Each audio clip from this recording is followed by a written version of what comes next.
Coming up on Network Africa, as Nigeria clocks 56 years, citizens are encouraged to patronize made in Nigeria goods.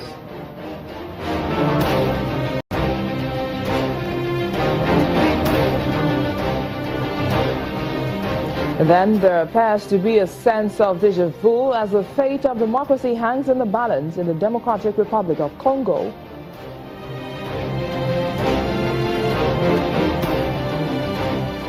And it's World Habitat Day, a day set aside by the United Nations to reflect on the state of towns and cities.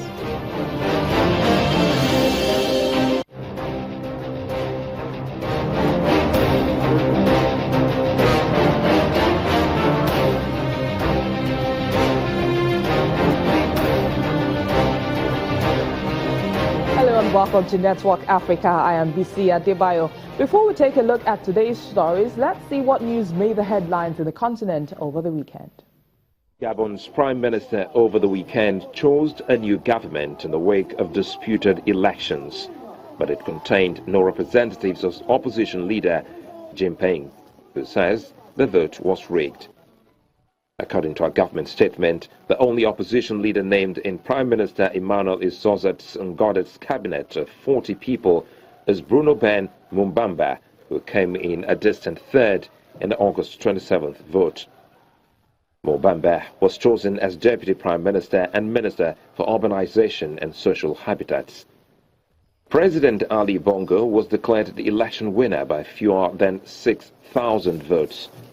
France called for a recount, and the European Union says it found anomalies in Bongo's stronghold province of Haute-Ogooué, where he won 95% on a 99.9% turnout.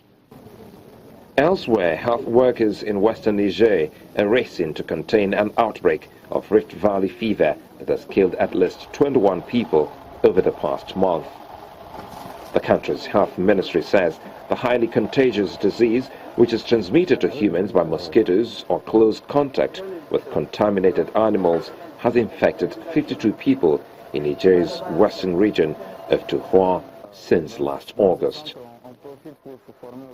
NGO, the Alliance for International Medical Action, and Niger's health authorities have opened an emergency treatment center in the region's hardest hit district to look after the infected and stop the disease from spreading.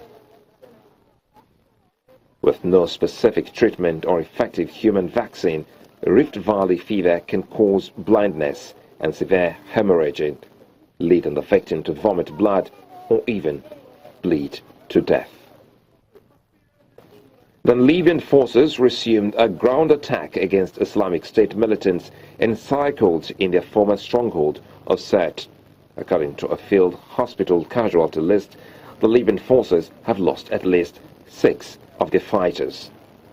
Earlier on Sunday, Dr. Mohammed Al-Anaf could only confirm 3 deaths, including that of a foreign journalist he believed to be Italian, but the Libyan Observer later reported Mirata's Central Hospital as confirming the journalist was Dutch. The forces also say that the bodies of at least 10 slain Islamic State militants had been counted, although the report could not be verified. Prominent Nigerians and former leaders believe there's still so much to be done as the nation marks 56 years of independence.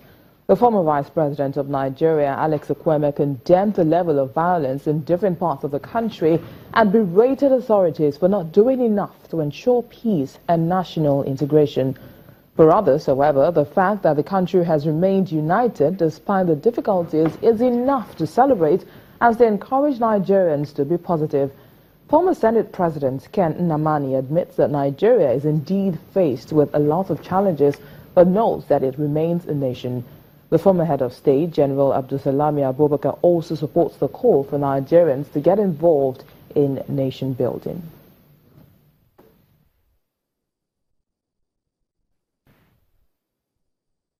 The CEO of I Am Champ Group, Abiola Salami, joins me now on the program to discuss Nigeria at 56. Thank you for joining us, Abiola. Thank you for having me. Do we have any reason to celebrate Nigeria at 56? Well, you know, as a very religious nation, very, very religious people we are as Nigerians. We always say that where there is hope, there is life. When there is hope, there is life. So that will form the basis of our celebration this time. And really, truthfully, where there is hope, there is life. But also, we should start to think beyond the hope that we have, that we've always had, and maximize that hope into creating something fruitful and something sustainable for our nation and for our children and our children's children. Well, looking at where we stand now as a nation, do you think we've learned any lessons from the past? You know, there's a famous quote by an American that says that what we've learned from history is that we've learned nothing from history. If we look at our political process, the governance system, the conversation about corruption, the economy, especially the recession that we are in now, we have proofs that we've really not learned anything from our history. From the time we got independence, gained independence in 1960, 1st of October 1960, we've had recurrent issues and same pattern of problems that we thought that by now we would have probably learned from our history and reposition our country to be in the first in the League of Nations. Well, from what you just said now, many believe that 56 years is more than enough for any nation like Nigeria to realize its potentials. Now, do you agree with that? Yes. I mean, and think about it. As an independence 56 years ago, Nigeria's potential was quite high across the globe. And there were countries like Malaysia, like Nigeria, you know, that were mentioned as countries that would be like the fighting tigers, like we had Asian tigers anyway, you know, like African tigers or like global tigers even as it were. But when we compare the achievement of Nigeria in 56 years with the achievement of other peers, other countries that probably gained independence 3 years before, 2 years before, and I'm sad to say Ghana, for example, you know, there's some form of development that is more than what Nigeria should have achieved with our potential, our capacity, our human capacity potential, our natural resources potential as well. We're not maximizing our resources the way we should. At 56 years, we should have stable power supply. At 56 years, our governance structure should be stable. At 56 years, our educational structure should be one of the best in the world. At 56 years, we should not have our human resources leaving the shores of our nation to seek better life somewhere else. I mean, we have some of the best doctors here in the U.S. at the moment. When we talk about academic performance, we have some of the best Nigerians top most of the schools here in Nigeria. But back home, because there are no structures in place to galvanize and help the potential of these Nigerians to skyrocket them to the place they're supposed to be among the nations of the world, people are moving here and there because Nigeria is not what it's supposed to be at 56 years. Well, Abiola, you just mentioned some of the things that we desire. We desire better education, better healthcare, better management of our resources. But even as citizens, what should we be doing right now to ensure that Nigeria becomes greater? I mean, we are doing that already, because you realize that an average citizen is the leader of his own community, and that community is his family. So the person provides electricity supply for himself that the government is supposed to provide. The person provides water supply for himself that the government is supposed to provide, and several other amenities. But in the midst of all of this, this is what I strongly believe. I believe that while the government has its own role to play, that every one of us as individual citizens, we have our roles to play. Number one is this. Every one of us, in this recession especially, people should concentrate more on developing their skills, on adding value to themselves, because the more valuable you are, the more value you attract. That is number one. Number two is for us to realize that no matter how fantastic the government could even be, the government cannot resolve the problem of Nigeria alone.